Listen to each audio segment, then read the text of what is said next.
U okviru potpisanog sporazuma u Vašingtonu početkom septembra Srbija se obavezala i na saradnju sa Američkom međunarodnom korporacijom za finansijski razvoj, a što bi u praksi trebalo da podrazumeva izgradnju autoputa Mira, železničke veze između Prištine i Merdara i železničke veze između Niša i Prištine.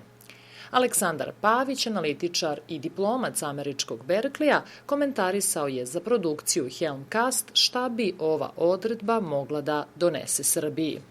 Otvaranje kancelarije tog DFC-a, to je američka korporacija državna za finansiranje međunarodnih projekata, a to je u stvari sredstvo američko da osvoje nova tržišta i da plasira svoje korporacije i svoje proizvode na druga tržišta. I ne samo to, taj DFC je aktivni, bit će sve aktivnije uključen u pariranje kineskom projektu Pojas i put i gde god je moguće i kvarenje. Znači, to je njihov, ajde kažemo, konj za trku sa pojasom i putem. Neuporedivo ima manje novca trenutno na raspolaganju, ali mi znamo da federalne rezerve uvek mogu da naštampaju novca koliko im treba, da to za Amerikance nije toliki problem.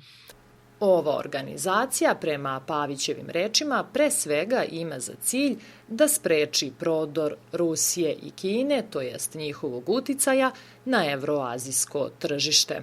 Time što će da se otvori kancelarije DFC u Beogradu, mi smo praktično došli na vetrometinu gde smo sada postali poprište te geopolitičke borbe koje se vodi preko tih razvojnih agencija američkih i kineskih.